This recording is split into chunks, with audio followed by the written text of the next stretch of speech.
Welcome to the latest edition of the CHL Top 10 show presented by Kia. As always, I'm Scott Van Kunit, and this week I chat with the OHL's leading scorer and a recently returned Arizona Coyotes forward. First, New York Islanders prospect Matt Maggio tells us how the Spitfires have proved the doubters, including me, wrong this year, and what adding guys like Brett Harrison and Shane Wright do for the room. Then, Seattle Thunderbirds forward Dylan Guenther shares what it's like being back in the WHL, going to a team with so many familiar faces, and the similarities between this club and his WHL championship winning Oil Kings from last year. Here's Matt Maggio. My first guest today leads the OHL with 41 goals and 84 points in just 49 games. He's a New York Islanders prospect from the Windsor Spitfires, Matt Maggio. Matt, how you doing today? I'm good. Yourself?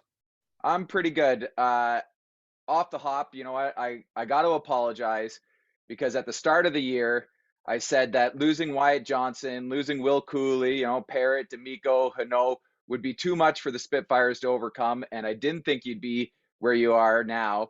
But here we are. It's the middle of February. You guys are on a 7-game winning streak, the 10th ranked team in the Kia CHL top 10 rankings. I got to know, how have you guys been able to overcome all of that? Yeah, for sure. I mean, obviously, losing a good chunk of our core wasn't easy, but I think it kind of just shows why we were so good last year. When a guy on our fourth line, like Oliver Peer, is having a 50-point season right now, it kind of just shows the depth that we had last year. And obviously, when you have superstars in the league like Wyatt Johnson and Will Cooley, some other guys are going to get a little buried behind them. And I think there's just a lot of good examples of that on this team here. And we've had a lot of guys step up. I mean, you look at our 06s, Liam Greentree, the season that he's having from a second rounder, almost unheard of. Anthony Cristoforo is unbelievable. And I think just some great acquisitions from our GM who really couldn't have done a better job. I mean, obviously you bring in the big guys, Harrison, Wright, D'Encino, Castle. But over the last year, he's made some smaller moves, like getting Christopoulos, Millette, Costanzo, Anuska, Renwick, kind of just the core guys that we have now are mainly from Bill Bowler and the magic that he kind of had to put in. Well, we'll get into some of those trades in a little bit here, but like you guys lead the CHL with 250 goals for. It's almost half a goal more per game this year. So I guess that just shows how deep and well balanced you guys are on your attack. Yeah, for sure. I mean, playing under Marc Savard, I mean, he was a really offensive guy in the NHL, and he does a great job with kind of letting us have free reign over what we want to do and being creative in the offensive zone with the puck. And I think that kind of just shows when you watch our games, guys aren't afraid to make mistakes, and we have a lot of skill on our team that it's not just one line that's going to be clicking every night. I think there's 3 or 4 lines that on any given night, any one of our lines could be the top line. And I think that's what makes us so special and kind of hard to stop. Mark seems like a pretty passionate guy. It's his second season behind the bench. What's it's been like being coached by him, and what kind of a coach is he? Yeah, I think it's honestly unbelievable. You grew up watching him and Boston and those cup runs that they had, and I think to have him behind the bench is pretty cool. And kind of just the insight to the game that he has is really special. And I think he's such a player's coach. We love playing for him, and I think when you have a guy that your players really want to go out there and win for you, it makes a special environment out there. And I couldn't be happier that he's my coach.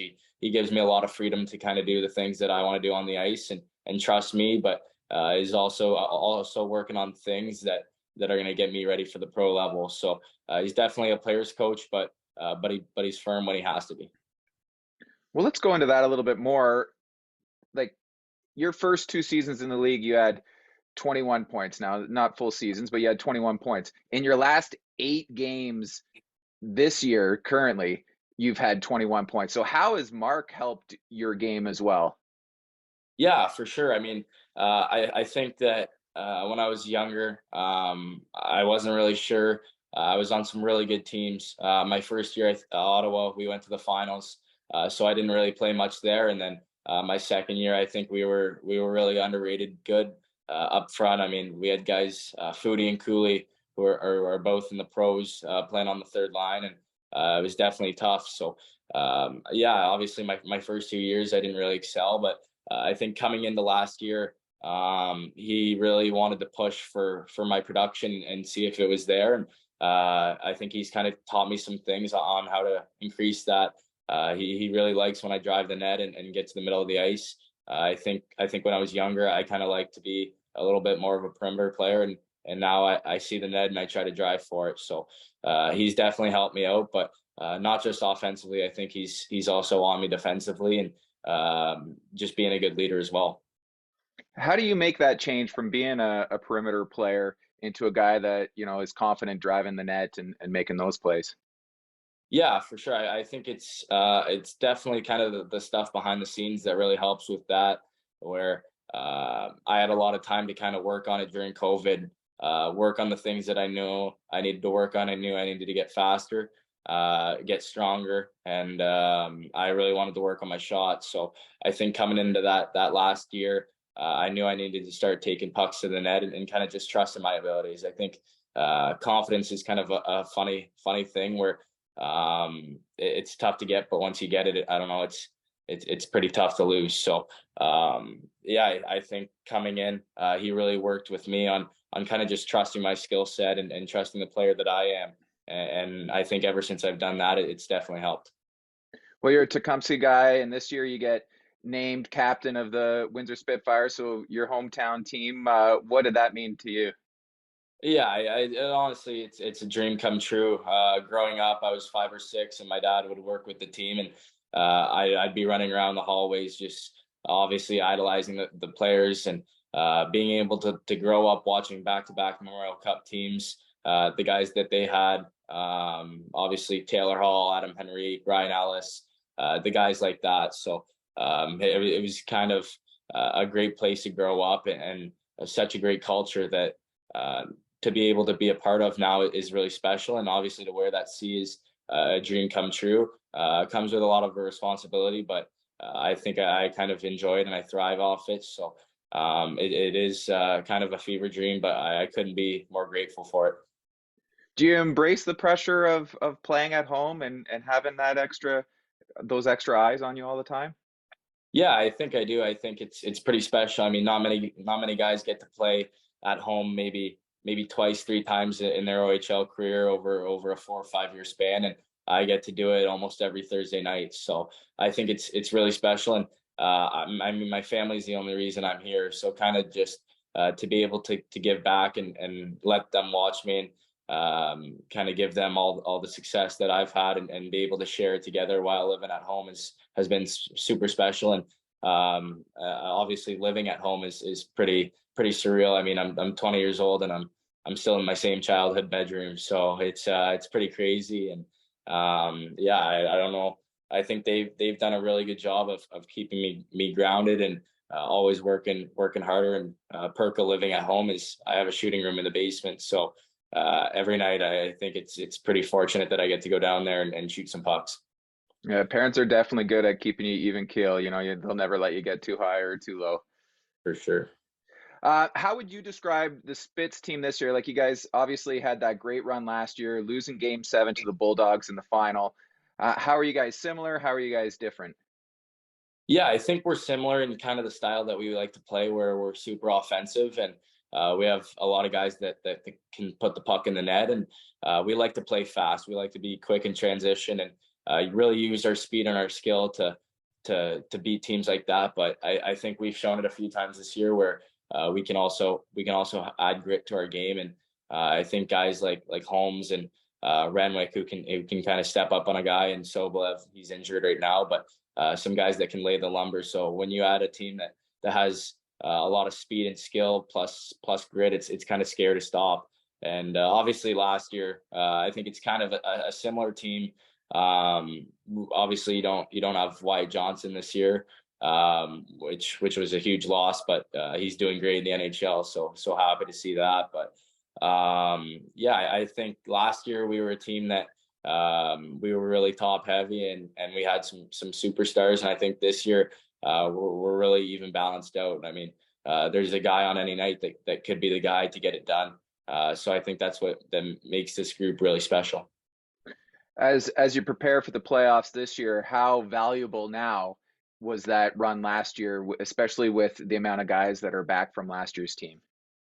Yeah, I think it's you can't really buy that. So coming into this year, we were all one game away. We went the full way. We had some tough series. We went to game 7 against Flint. We were able to win that.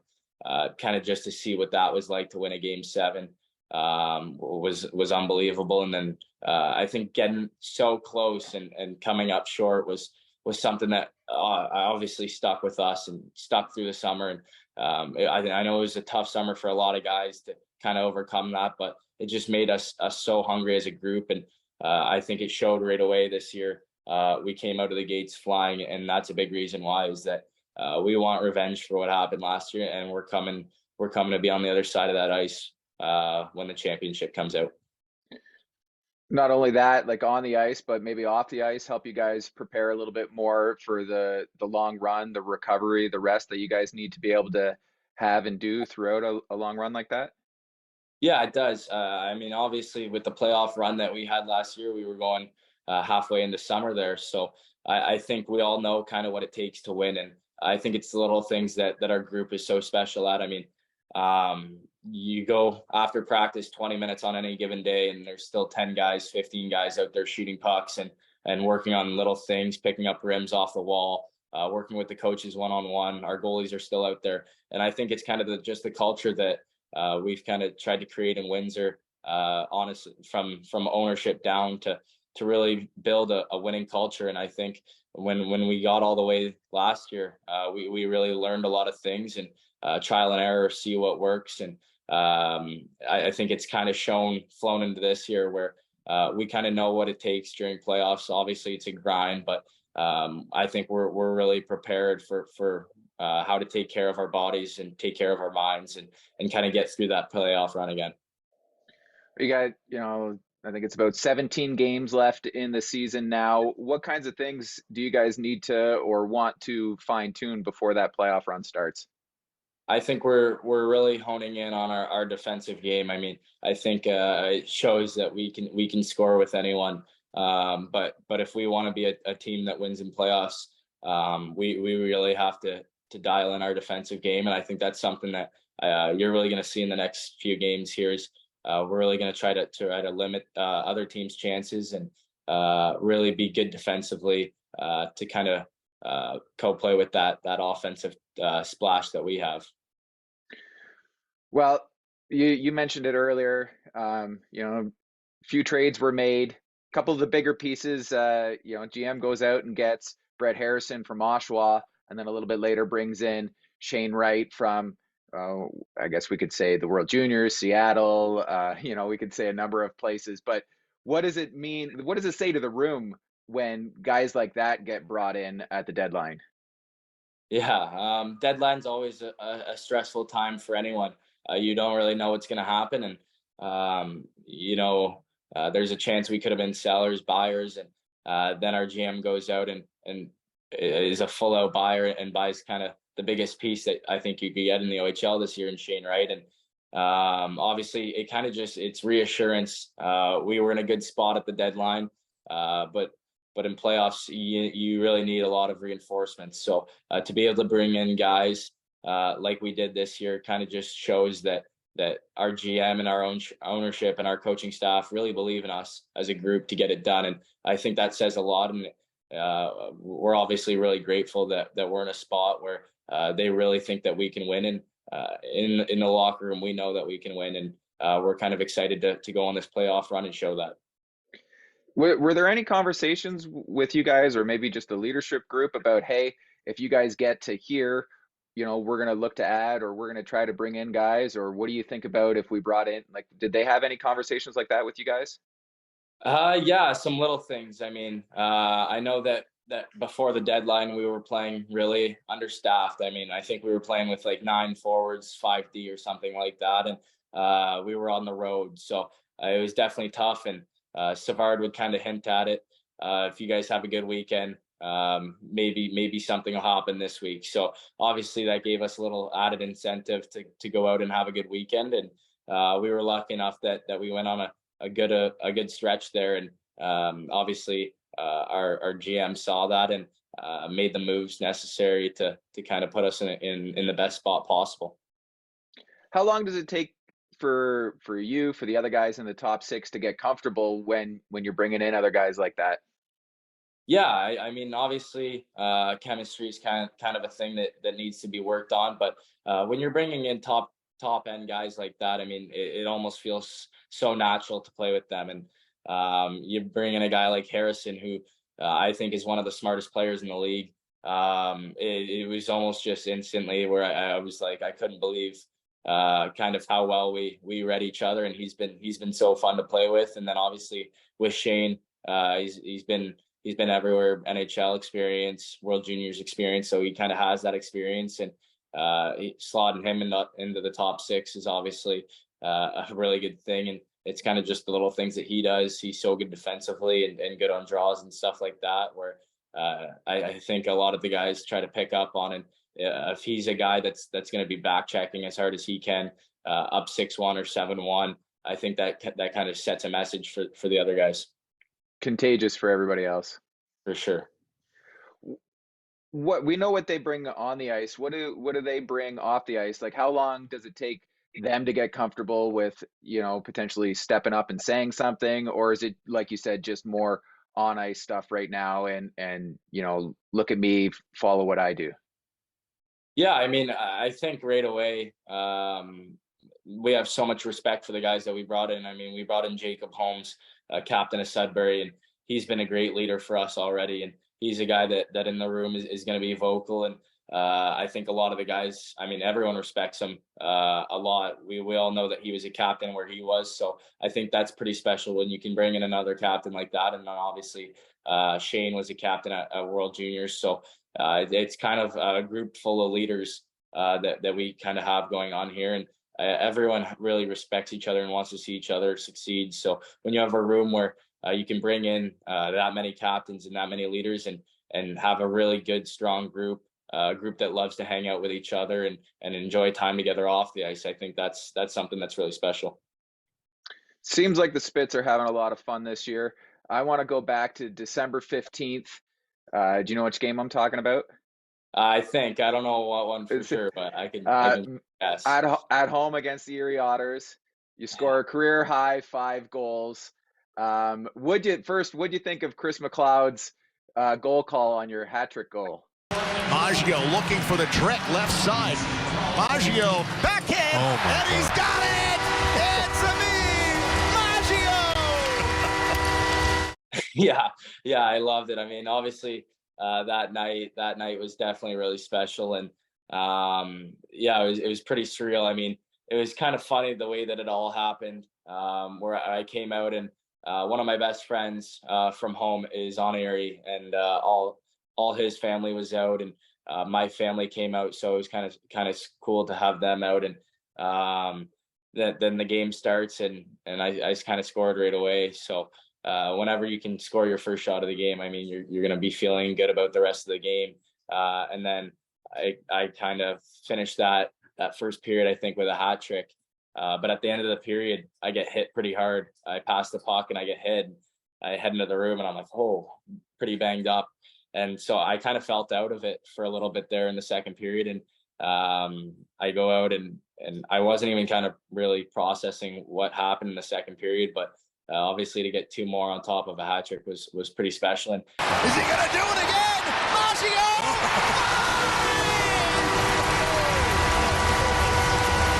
I think it makes it even more special that all my family members were out there.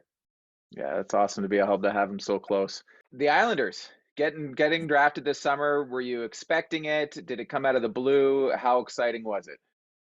Yeah, it was obviously everyone dreams of getting drafted in the NHL, and it definitely felt like a dream that day.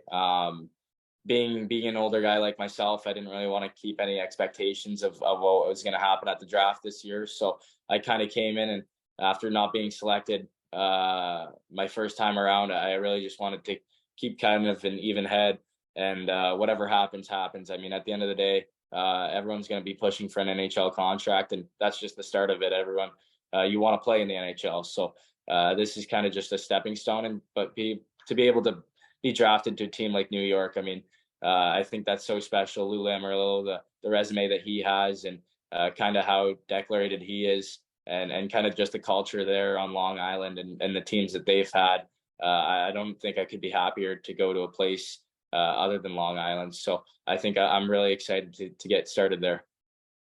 What was their message to you heading into this season? Like, what types of things did they want to see you work on to, in your last year? Yeah, I think they kind of sat me down and had a good talk with me about what they wanted to see, and I think they told me they did a good job of telling me that it's not really all about points. That I'm gonna have some easy nights where you're getting 3 or 4 points, but to kind of really focus on the little things that are going to succeed at the pro level, and really prepare myself to be an NHL player. So I think I've really tried to work on that throughout the year. Just the little things of really being good defensively, being good on pucks, blocking shots on the penalty kill, all my wall work. So I think that's something that they've really wanted to see, and I think I've done a good job so far this year of kind of improving that every day. How often do you talk to them throughout the season?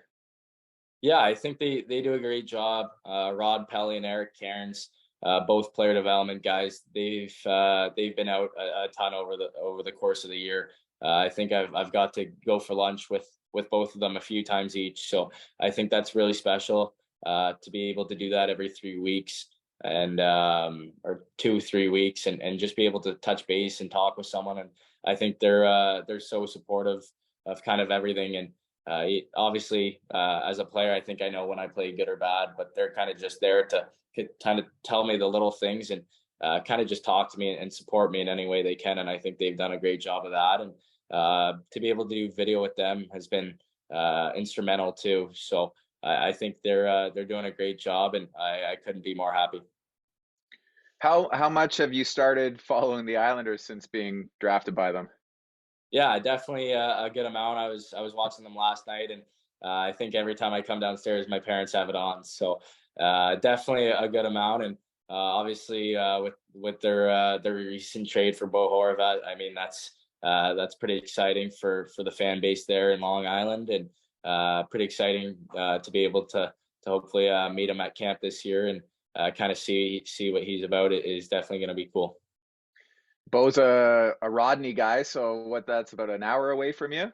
Yeah, an hour and a bit away, and from what I know, we have the same skating coach. So hopefully get some skating done this summer with him. I think that'd be pretty cool for sure.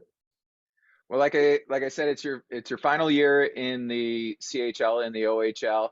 Have you taken an opportunity to kind of look around and soak some stuff in, maybe some of the venues or whatever, just knowing that it's your last go here?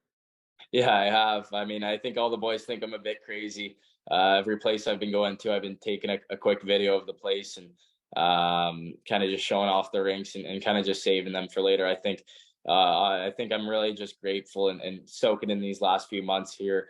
But just to be able to go on a farewell tour, it's pretty cool. I mean, I think the OHL is such a great league, and so many players have come through there, and to be able to play in it for 4 or 5 years was definitely a dream come true. And I don't think there's a better place to play if you want to make the NHL than the CHL, the OHL. So I think really just soaking it in, and really being grateful for these last few months here.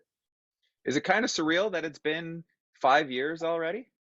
Yeah, obviously with COVID, it kind of put a dent in that, so it feels like 2 years and then 2 years. But yeah, when people say you've been in the league for 5 years, I'm like, I don't know how people are saying that. I don't look too old. I don't think the facial hair ain't there yet. But yeah, when people say you've been in the league for 5 years, I mean, it's pretty crazy. And to think about where I was 5 years ago, just being scared every time I got on the ice to where I am now. I think it's pretty cool, kind of how it's all happened, and just being able to play in this league for 5 years. I mean, not many guys get to say that. So I think I'm just it's pretty cool, and puts a smile on my face, obviously. Well, this weekend you've got Flint, you've got Mississauga, and you've got London. What do the Spits need to do to keep your winning streak going? Yeah, I mean, obviously the winning streak's great, but I think we're just focused on playing playoff hockey now. We're at the final push here of the season, and every game matters. We know how important that home ice is in playoffs, and having to go into Hamilton with 13,000 fans for Game 7 obviously was really tough, and I think that's something that we know that we have one of the better, probably the best fan base in the OHL, and our rink is so loud, and talking from people around the league, they hate playing there. So I think that's something that we really want to push for, is to be first in the league at the end of the year, and treat every game like it's a playoff game. So I don't think there's any team that we're really going to take lightly. And I think it doesn't really matter the opponent. It's more kind of working on ourselves and making sure that we really hone into the little things that are going to work in playoffs.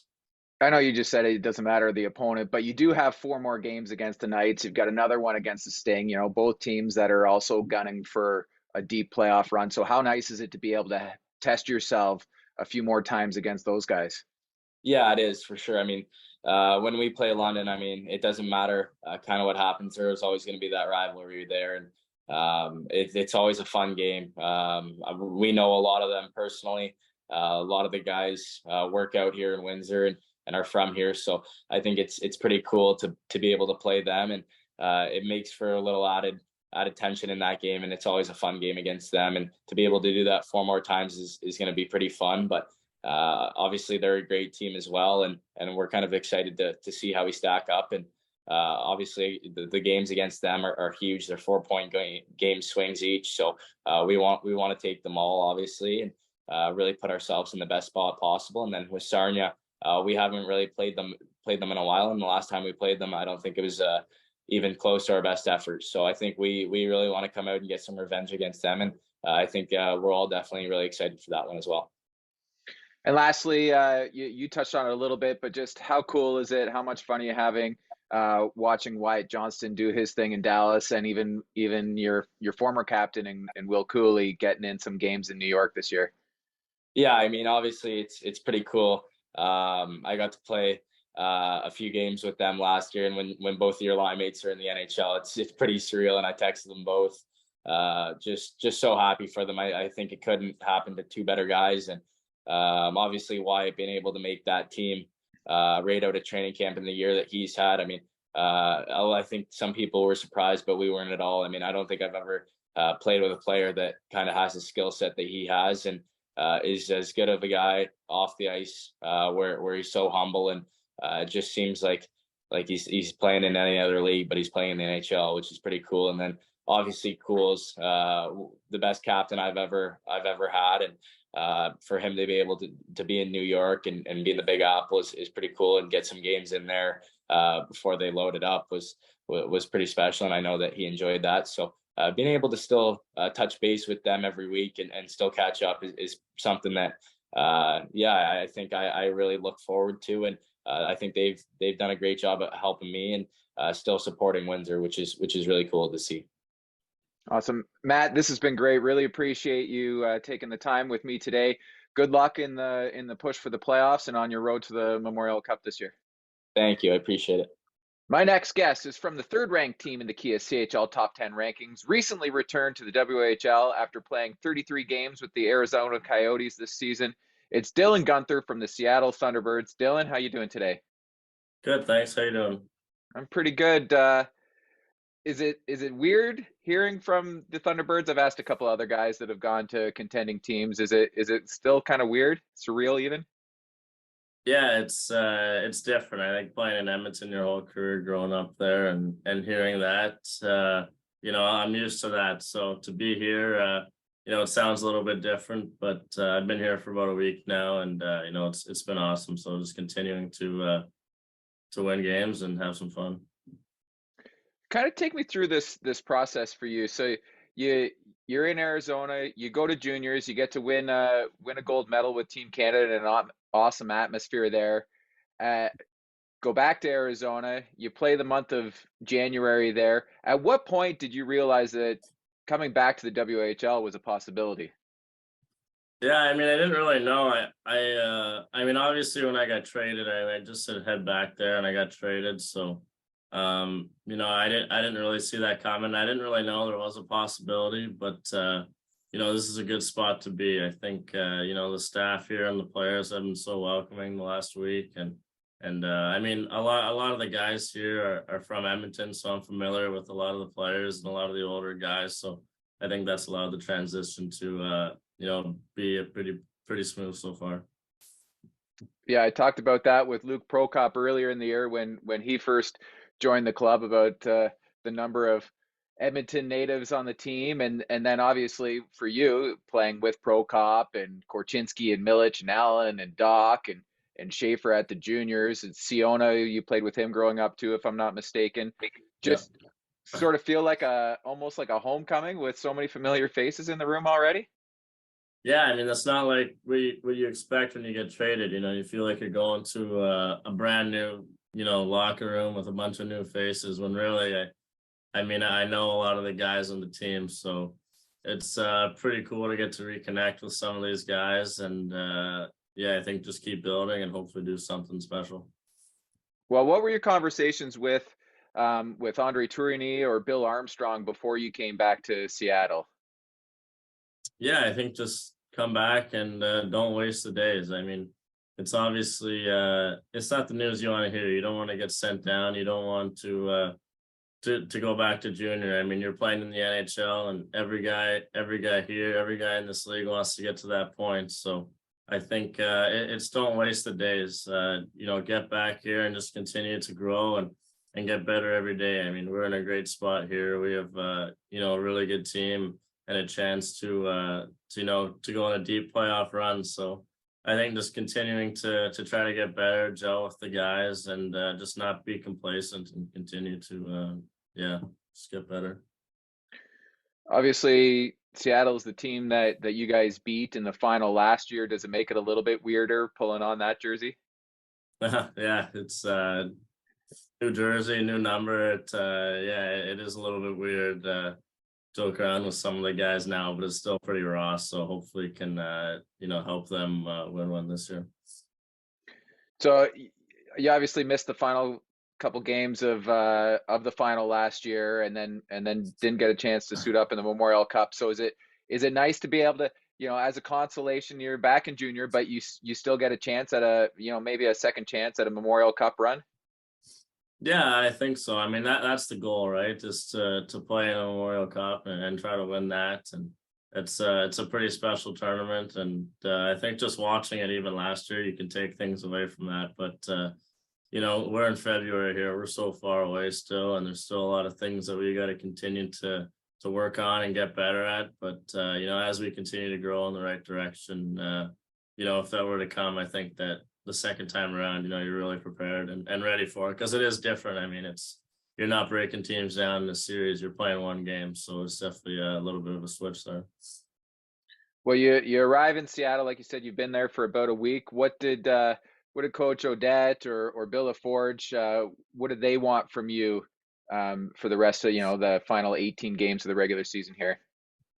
Yeah, I think just be myself, bring that experience and leadership that I've had, whether it be playing in this league, in the NHL for a little bit at the juniors. I think just continue to be me. I mean, what they've built here is successful, obviously, and they've had success over the last few seasons. So I'm just coming here and trying to bring, my game and whatever I can off the ice to help this team grow and help some of the young guys out maybe who have questions about it. And I think just be myself.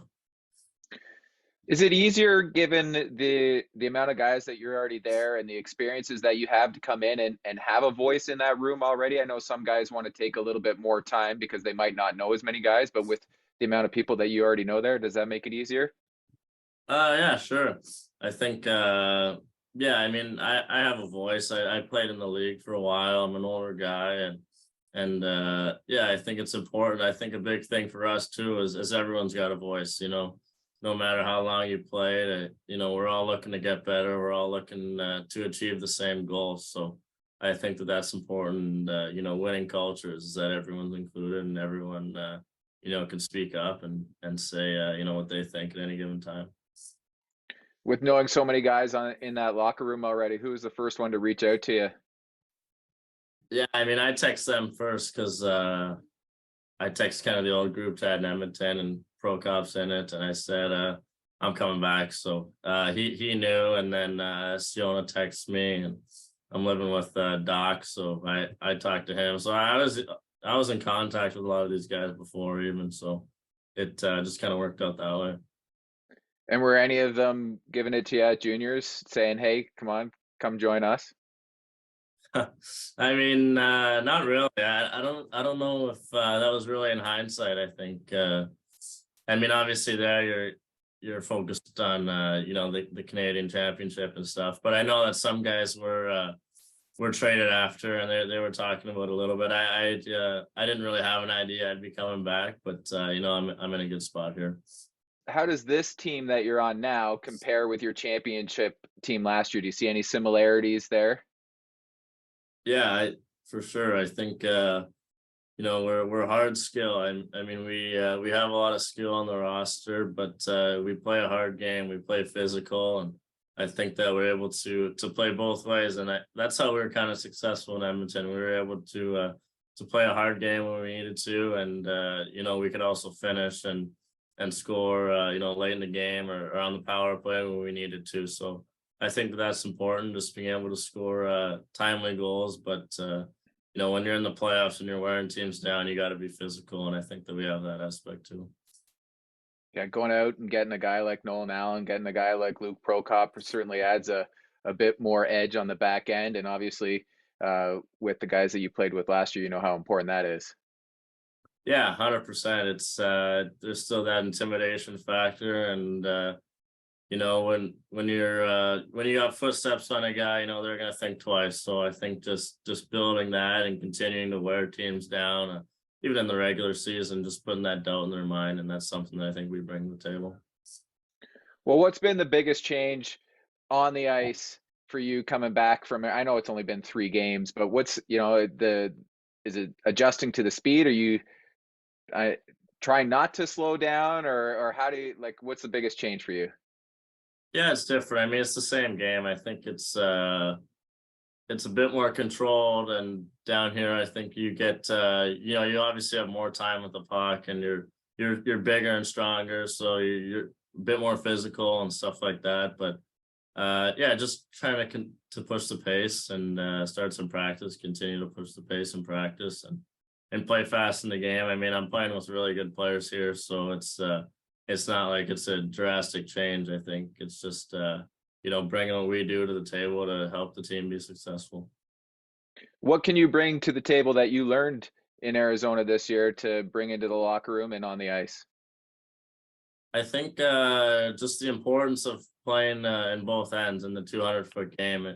Playing up there, it really changes your perspective. I mean, when you're in junior, you're judging your game off your scoring chances and your goals and whatnot. But when you're there, you might not get a scoring chance for 3 or 4 games. So you have to learn to, judge your game on different aspects, getting the puck out, being hard on the walls. I think tracking back hard. I think all those little things add up, and all those little things lead to good winning teams. So I think just leading by example that way, continuing to play the way that I was playing up there, and then just with that, trying to add offense down here too.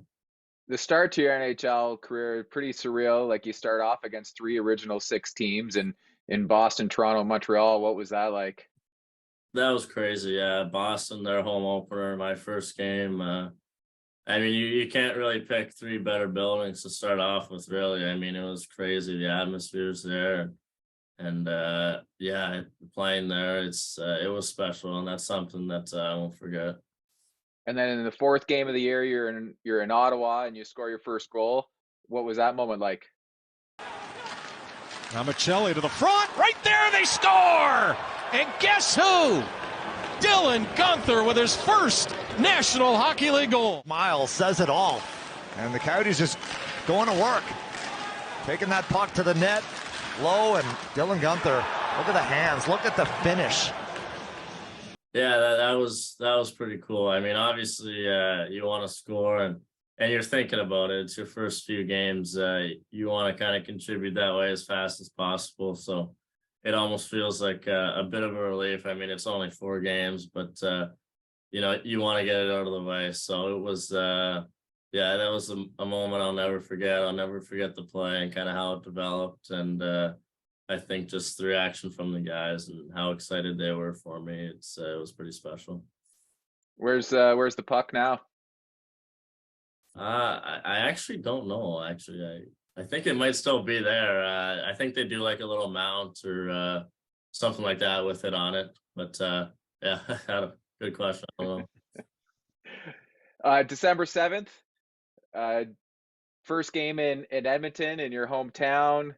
What was that game like for you? I know the Oil Kings were in attendance, I believe, as well. Yeah, that's pretty cool.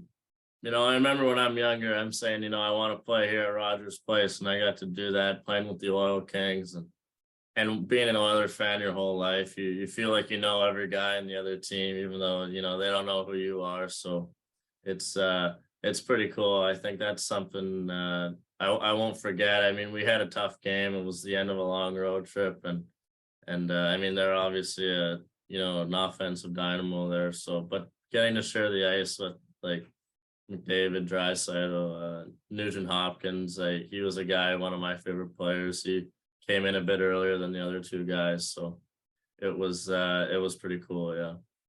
And just talking to the Oil Kings as an NHLer, was that seem a little bit weird to you? Yeah, it's going and seeing the staff, seeing the players.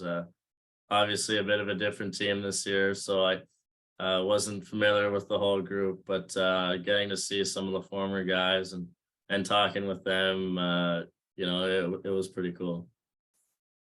And for you, you go from playing at Rogers Place your entire WHL career, like you said, to going down to Arizona, and you're playing in Mullet Arena. What was it like at Mullet Arena?